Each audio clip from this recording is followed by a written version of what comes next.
भोजपुरी में करीब 30-40 वर्षों विदेशिया का प्रचार हुआ। तो भोजपुरी का प्रसिद्ध लोकगीत है विदेशिया। భోజపురి ప్రాంతంలో వాళ్ళు పాడుకునే లోకగీత ఏది అంటే విదేశీయ 30-40 వర్షం దాదాపు 20-30-40 ఏళ్ల వరకు వాళ్ళు ఈ విదేశీయ అనే సాంగ్స్ను పాడుకుంటూ ఉన్నారన్నమాట। ప్రచారం జరిగింది। गाने वालों के अनेक समूह इन्हें गाते हुए देहात में फिरते हैं। మరి విదేశీయ అనే పాటలు పాడేవాళ్ళు దేహాతో మే గ్రామాల్లో వాళ్ళ చుట్టుపక్కల ఉండే గ్రామాల్లో సమూహం అంటే గ్రూప్స్గా ఉండి తిరుగుతూ పాడతారు పల్లెలంతా కూడా। उधर के जिलों में विशेषकर बिहार में विदेशिया से बढ़कर दूसरा गाना लोकप्रिय नहीं है। మరి భోజపురి ప్రాంతము అంటే బీహార్ అన్నమాట। బీహార్ ప్రాంతంలో ఈ విదేశీయ కంటే ఫేమస్ సాంగ్ అనేది ఏది లేదు। इन गीतों में अधिकतर रसिक प्रियों और प्रियाओं की बात रहती है। परदेशी प्रेमी की और इनसे करुणा और विरह का रस बरसता है। మరి ఈ పాటలు వీళ్ళు దేని గురించి పాడుకుంటారంటే రసిక ప్రియం ఔర్ ప్రియాం అంటే ఒక ప్రేమికుడు ప్రియురాలు గురించో ప్రియురాలు ప్రేమికుడి గురించో పాడుకునే పాటలు విదేశీయ సాంగ్స్ అన్నమాట। ఇంకా వీటికి తప్పించి ఇంకేం పాడతారంటే పరదేశీ ప్రేమి అంటే ఇతర దేశాల నుంచి మన దేశంలో వచ్చి నివసించుంటారు, ఆ తర్వాత వాళ్ళు వాళ్ళ దేశాలకు వెళ్ళిపోయింటారు, ఆ పరదేశీయులతో ప్రేమలో పడింటారు, అట్లాంటి పాటలు పాడతారు। అట్లా పాటల్లో ఏం మనకు కనిపిస్తుందంటే విరహ వేదన అనేది కనిపిస్తుంది, కరుణా రస అనేది కనిపిస్తుంది అన్నమాట। కాబట్టి విరహంతో కొన్ని పాటలు కరుణతో కొన్ని పాటలు అనేటివి పాడుకుంటూ ఉంటారు। కాబట్టి ఈ భోజపురి ప్రాంతం అంటే ఎస్పెషల్లీ బీహార్ స్టేట్లో ఏ సాంగ్ ఫేమస్ అంటే विदेशिया अने लोकगीत फेमस अन्नमाट।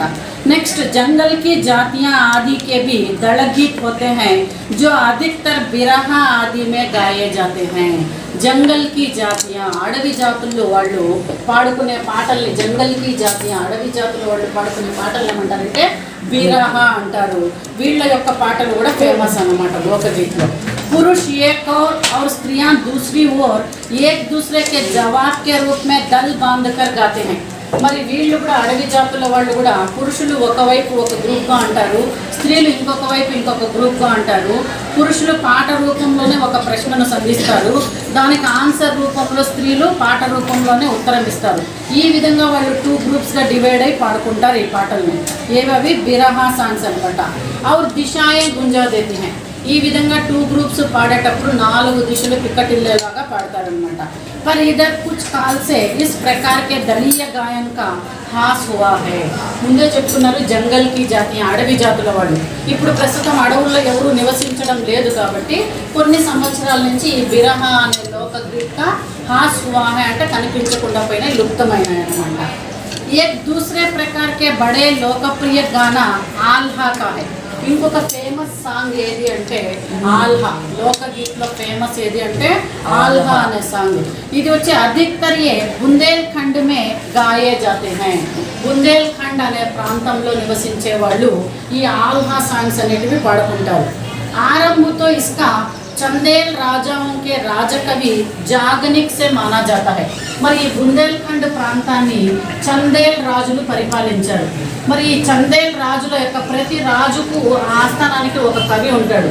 మరి ఈ చందేల్ రాజుల యొక్క కవి ఎవరు అంటే జాగనిక్। మరి ఈ జాగనిక్ అనే కవి ఆ రాజుల యొక్క వీరత్వం గురించి శూరత్వం గురించి వాళ్ళ గురించి రచనలు చేసి పాటల రూపంలో పెట్టాడు। ఆ పాటల్ని ఆల్హా సాంగ్స్ అంటారన్నమాట।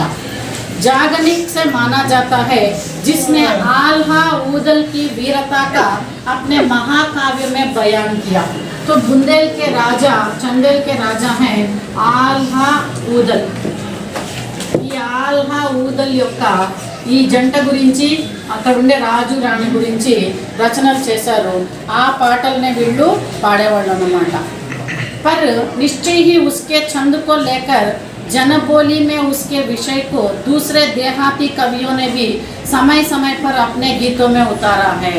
మరి మొట్టమొదట ఒక రాజు ఆస్థానంలో ఉండే కవి జాగనిక్ అనే అతడు ఈ విధంగా రాజు రాణి యొక్క గొప్పతనం గురించి రాజు యొక్క వీరత్వం గురించి ఎప్పుడైతే పాటలు రాశాడో ఆ తర్వాతి తరంలో వచ్చే వాళ్ళు కూడా ఆ కవిని ఫాలో అయిపోయి ఏ రాజ్యంలో వాళ్ళు కవులుగా ఉంటారో ఆ రాజ్యంలో ఆ రాజు గురించి కవితలు రాసేవాళ్ళు రచనలు చేసేవాళ్ళు అన్నమాట। ये गीत हमारे गाँवों में आज भी बहुत प्रेम से गाए जाते हैं। మరి ఇటువంటి పాటలు రాజుల యొక్క గొప్పతనం గురించి పాటలు అనేటివి ఇప్పటికి కూడా పల్లెల్లో పాడుకుంటూ ఉంటారు। इन्हें गाने वाले गाँव गाँव ढोलक लिए गाते फिरते हैं। ఈ సాంగ్స్ పాడేవాళ్ళు ఏం చేస్తారంటే ఆ రాజు గొప్పతనాన్ని చాటింపేసుకొని ఒక డోలు తీసుకొని పల్లె పల్లె తిరిగి ఆ రాజ్యం అంతా పాడుతూ తిరుగుతారు। इसी की सीमा पर उन गीतों का भी स्थान है जिन्हें नटरस्सियों पर खेल करते हुए गाते हैं। మరి ఈ పాటలు పాడేటప్పుడు ఇంకా ఏం చేస్తారంటే నటరస్య అంటే ఒక తాడు కట్టేస్తారు, ఆ తాడు పైన నిలబడి డ్యాన్స్ చేస్తూ కొన్ని వచన రూపంలో కొంచెం కవితం రూపంలో, అంటే వచన రూపంలో ఆ యొక్క ఊరి గొప్పదనము రాజు రాణి గొప్పదనం చెప్పడం, మళ్ళీ కవిత్వం రూపంలో చెప్పడం, అలా నాట్యం చేస్తూ కూడా పాడతారన్నమాట। अधिकतर ये गद्य पद्यात्मक हैं और इनको अपनी बोल में गाते हैं। గద్య పద్యాత్మక, గద్య భాగంలో కొంచెం చెప్తారు వచన రూపంలో, పద్య భాగంలో కొద్దిగా పాడతారు। అప్నీ బోల్ మే గాతే హై, వాళ్ళు సాధారణంగా మాట్లాడే భాష, వాళ్ళు సాధారణంగా మాట్లాడే వాళ్ళ బోలీలో పాటలు పాడుకుంటారు। నెక్స్ట్ అనంత సంఖ్య అప్నే దేశం మే స్త్రీయోं के गीतों की है। ఇంకా ఫేమస్ లోకగీత్ ఏది అంటే ఎక్కువ సంఖ్యలో పాడుకునేది స్త్రీయోంకే లోకగీత్, అంటే స్త్రీలు ఎక్కువగా ఈ లోకగీత్ అనేటివి పాడుకుంటారు, జానపద గేయాలు। इन्हें औरतें ही गाती हैं, इन्हें सिरजती भी अधिकतर वही हैं। ఈ స్త్రీయోంకే లోకగీత్ అనేది స్త్రీలే రచించుకుంటారు, రచించుకొని వాళ్ళే పాడుకుంటారు అనమాట। वैसे मर्द रचने वालों या गाने वालों की भी कमी नहीं है, पर इन गीतों का संबंध विशेषता स्त्रियों से है। ఇక్కడ పురుషులు కూడా రచిస్తారు పాటలు, జానపద గేయాలు అనేటివి, కానీ స్త్రీల పాటలను ఎక్కువగా స్త్రీలే రచించుకుంటారు, వాళ్ళే పాడుకుంటారు అనమాట। इस दृष्टि से भारत इस दिशा में सभी देशों से भिन्न है, क्योंकि संसार के अन्य देशों में स्त्रियों के अपने गीत मर्दों या जनगीतों से अलग और भिन्न नहीं है, मिले जुले ही हैं। तो इस दिशा में सभी देशों से भिन्न है। ఏ దిశలో ఈ లోకగీత రాయడంలో అన్ని దేశాల కంటే కూడా మన భారతదేశం అనేది భిన్నమైనది। ఎందుకంటే భారతదేశంలో పురుషులు లోకగీత రాస్తారు, స్త్రీలు లోకగీత రాస్తారు, కానీ రెండు వేరు వేరు కాదు, ఇద్దరు కలిసి పాడుకుంటారు అన్నమాట। त्योहारों पर नदियों में नहाते समय, नहाने जाते हुए राह के, विवाह के, मटकोड़ ज्योनार के, संबंधियों के लिए प्रेमयुक्त गाली के, जन्म आदि अवसरों के अलग अलग गीत होते हैं। మరి ఈ స్త్రీలు ఎప్పుడెప్పుడు పాటలు పాడుకుంటారు, స్త్రీయోంకే లేక గీత్ కబ్ కబ్ గాతే हैं అంటే త్యోహారం పర్, ఎక్కువగా ఫెస్టివల్స్లో వీళ్ళు పాటలు పాడుకుంటారనమాట। ఆ తర్వాత నదియో మే నహానే జాతే సమయ్, అప్పుడు ముందు కాలంలో అంతా ఏం చేసేవాళ్ళు, నదులకు వెళ్ళేవాళ్ళు స్నానం చేయడానికి, అట్లా వెళ్ళేటప్పుడు దారిలో వచ్చేటప్పుడు దారిలో లోకగీత్ పాడుకుంటూ వెళ్తారనమాట। వివాహకే సమయ్, పెళ్ళిళ్ళ సందర్భాల్లో, మట్టుకోడ్ అంటే ఉట్టి కొట్టడం, పార్ట్స్ కట్టి ఉట్టి కొడతారు కదా కృష్ణాష్టమికి, అట్లా ఉట్టి కొట్టేటప్పుడు పాడతారు। జయోనార్కే సంబంధమే, ఏదైనా ఫంక్షన్స్ ఉత్సవాలు చేసేటప్పుడు, సంబంధియోంకే లియే ప్రేమయుక్త గాలి, లేదా ఎవరైనా మన ఇంట్లో అన్నా చెల్లెలు కొట్లాడుకోవడము, లేదా బావ మరదలు కొట్లాడుకోవడము, ప్రేమగా తిట్లు ఇచ్చేటప్పుడు ఆ తిట్లను కూడా పాట రూపంలో పాడుకుంటారనమాట। జన్మదిన్, పుట్టినరోజు సందర్భాల్లో, ఇలాంటి సందర్భాల్లో అంతా కూడా సపరేట్ పాటలు రాసుకుంటారు, ఆ సందర్భానికి తగినట్లు స్త్రీలు పాటలు పాడుకుంటూ ఉంటారు।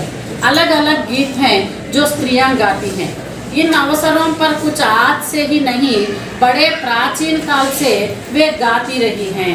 ఇప్పుడే కాదు, ప్రాచీన కాలం నుంచి కూడా స్త్రీలు ఇలా విభిన్న సందర్భాల్లో పాటలు పాడుకుంటూనే ఉంటారు। महाकवि कालिदास आदि ने भी अपने ग्रंथों में उनके गीतों का हवाला दिया है। మరి కాళిదాస్ ఎలా ప్రాచీన కాలంలో నుంచి స్త్రీలు ఇలాంటి పాటలు పాడేవాళ్ళు అంటే మహాకవి కాళిదాస్ తన గ్రంథాల్లో అంతా కూడా స్త్రీల పాటల గురించి చెప్పాడు। దాన్ని బట్టి మనకేం తెలుస్తుంది, ప్రాచీన కాలం నుంచి కూడా స్త్రీలు జానపద గేయాలు పాడుకునేవారు అని। सोहर, बानी, सेहरा आदि उनके अनंत गानों में से कुछ हैं। మరి స్త్రీयों के लोकगीत फेमस ఏవి అంటే సోహర్, బాణి, సెహరా అనే లోకగీత్ ప్రసిద్ధ అన్నమాట। वैसे तो 12 मासे पुरुषों के साथ नारियां भी गाती हैं। మరి 12 మాస లోకగీత్ అనేటివి పురుషులతో పాటు స్త్రీలు పాడతారు। 12 మాస్ అంటే 12 నెలలు, ఆ 12 నెలలు నెలకు ఒక పాట పాడుకుంటూ ఉంటారు, అది పురుషులతో పాటు స్త్రీలు కూడా పాడతారనమాట। एक विशेष बात यह है कि नारियों के गाने साधारणतः अकेले नहीं गाए जाते, दल बांध कर गाते हैं। మరి ఇక్కడ పురుషులైతే ఒక్కొక్కరే పాడతారు, మరి స్త్రీల యొక్క ప్రాముఖ్యత ఏమంటే స్త్రీలు ఒక్కొక్కరు పాడలేరు పాటలు, కాబట్టి దల్ బాంధకర్ గాతే అంటే ఒక గ్రూప్ ఆఫ్ ద మెంబర్స్ చేరి ఈ సాంగ్స్ అనేటివి పాడుకుంటూ ఉంటారు। అనేक कंठ एक साथ फूटते हैं यद्यपि अधिकतर उनमें मेल नहीं होता। అనేక కంఠి ఏక్ సాత్ ఫూట్తే हैं మరి పాడేటప్పుడు ఒక 10 మంది స్త్రీల గొంతులైతే ప్రతి కంఠము ఒకేలాగా ఉండదు, కాబట్టి దాంట్లో ఈక్వాలిటీ అనేది టోన్లో ఈక్వాలిటీ అనేది ఉండదన్నమాట। फिर भी त्योहारों और शुभ अवसरों पर ये बहुत ही भले गाते फिरते हैं। అయినా కూడా పండగలప్పుడు వాళ్ళు చాలా బాగా గ్రూప్గా చేరి పాడుకుంటూనే తిరుగుతూ ఉంటారు। गाँवों और नगरों में गायिकाएं भी होती हैं जो विवाह, जन्म आदि के अवसरों पर गाने के लिए बुला ली जाती हैं। गाँवों और नगरों में పల్లెల్లో పట్టణాల్లో గాయకాయే అంటే పాడేకి వచ్చేవాళ్ళు స్త్రీలు కూడా ఉండేవాళ్ళు అనమాట।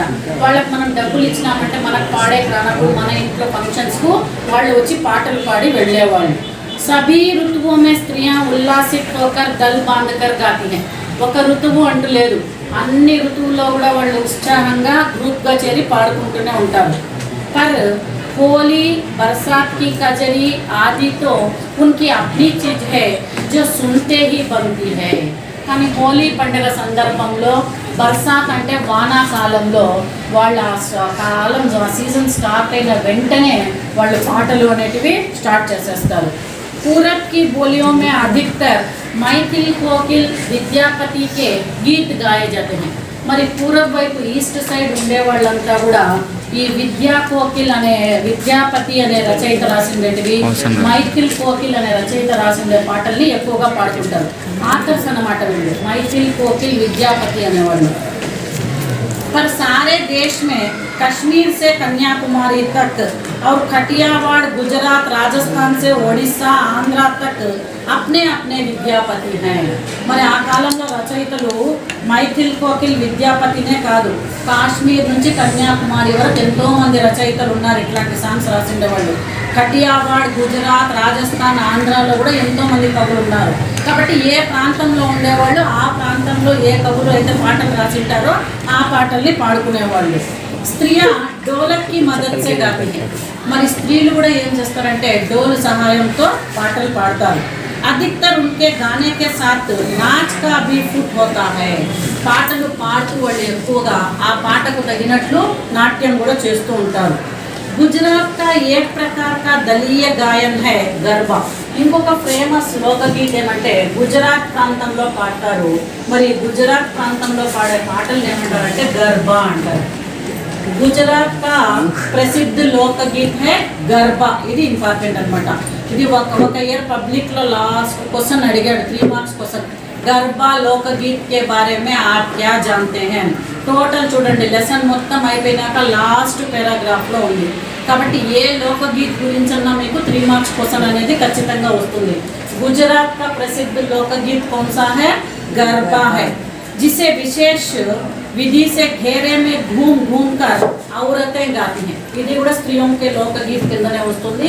విశేష घेरे అంటే ఒక సర్కిల్ వేసుకుంటారు, ఆ సర్కిల్లో రౌండ్గా నిలబడి ఆ సర్కిల్ చుట్టూనే తిరుగుతూ తిరుగుతూ పాడతారనమాట। साथ ही लकड़ियाँ भी बजाती जाती हैं जो बाजे का काम करती हैं। లకడియా అంటే కోలాటం, స్టిక్స్ ఉంటాయి కదా, ఆ స్టిక్స్ తీసుకొని ఆడుతూ ఆ స్టిక్స్ అనేటివి ఒక మ్యూజికల్ ఇన్స్ట్రుమెంట్ లాగా ప్లే అవుతూ ఉంటాయి, ఆ స్టిక్స్తో ఆడుతూ డ్యాన్స్ చేస్తూ పాడతారు। ఇన్మే నాచ్ గాన్ సాత్ సాత్ చల్తా హై। పాట ఒకేసారి ఉంటుంది, నాట్యము ఒకేసారి జరుగుతుంది। వస్తుత ఇది నాచ్ హీ హై, యాక్చువల్గా చూసుకుంటే ఇది గర్బా అనేది డ్యాన్స్ అనమాట। గర్బా అనే ఇక్కడ లోకగీత్ కింద ఈ సాంగ్స్ను కూడా చేర్చేశారు। सभी प्रांतों में यह लोकप्रिय हो चला है। इसी प्रकार होली के अवसर पर ब्रज में रसिया चलता है, जिसे दल के दल लोग गाते हैं, स्त्रियां विशेष तौर पर गाते हैं। सभी प्रांतों में మరి ఈ గర్బా డ్యాన్స్ అనేది అన్ని ప్రాంతాల వాళ్ళు ఇప్పుడు ఇష్టపడి అందరూ ఈ డ్యాన్స్ నేర్చుకుంటా ఉన్నారు, ఈ లోకగీతను పాడుతున్నారు। అదే విధంగా హోలీ పండుగ సమయంలో హోలీ పండుగ ఎప్పుడైతే వస్తుందో ఆ సమయంలో బ్రజభూమిలో నివసించేవాళ్ళు, ఆ బ్రజభూమిలో నివసించేవాళ్ళు రసియా అనే ఒక పాటను పాడతారు, రసియా అనే లోకగీత్ను పాడతారు. దీన్ని కూడా దల్ కే దల్ బాంధకర్ గాతే हैं, గ్రూప్ ఆఫ్ ద మెంబర్స్ చేరి పాడతారు. విశేషకర్ స్త్రీయా గాతే हैं. ఈ రసియా అనేది హోలీ అప్పుడు పాడేది కూడా ఎక్కువగా స్త్రీలే పాడతారు. ఇవన్నీ కూడా స్త్రీలకు సంబంధించిన సాంగ్స్ అన్నమాట. గాँव के गीतों में वास्तव में అనంత ప్రకార है. ఇలా ఎత్తుకుంటూ పోతే భారతదేశంలో ప్రతి పల్లెలో కూడా ఏదో ఒక జానపద గేయాలు అనేటివి ఉంటాయి. అనంత ప్రకార లెక్కలేనన్నీ ఉన్నాయన్నమాట. जीवन जहाँ इटला इटला कर लहराता है वहाँ भला आनंद के स्रोतों की कमी हो सकती है. జీవన్ మన జీవితంలో ఎప్పుడు మనం ఇట్లానా అంటే గర్వపడతాం, ఎప్పుడు గర్వపడుతూ మనం అలల్లాగా ప్రవహిస్తూ ఉంటాము. అలాంటప్పుడు ఆనందంలో మనం మునిగిపోయేటప్పుడు మనం వినే కొన్ని సాంగ్స్లో శాస్త్రీయ సంగీతంతో పాటు ఇంకోటి ఏం వింటున్నాము, లోకగీత్ అనేటివి వింటున్నాము అనమాట. ఉద్దాం జీవన్ కే హి వహాం కే అనంత సంఖ్య గానే కే ప్రతీక్ హై. మరి మన లైఫ్లో మనము హ్యాపీగా గడపాలి, మనకి ఎంటర్టైన్మెంట్ కావాలి అంటే లెక్కలేనన్ని పాటలు, లెక్కలేనన్ని మ్యూజిక్, లెక్కలేనన్ని మన యొక్క లోకగీతే మనకు నిదర్శనంగా ఉన్నాయి. ఎప్పుడైతే మనకు ఎంటర్టైన్మెంట్ మనోరంజన కావాలి అనుకుంటామో అప్పుడు మనము లోకగీత అనేటివి చూస్తూ ఉంటాం, వింటూ ఉంటాం.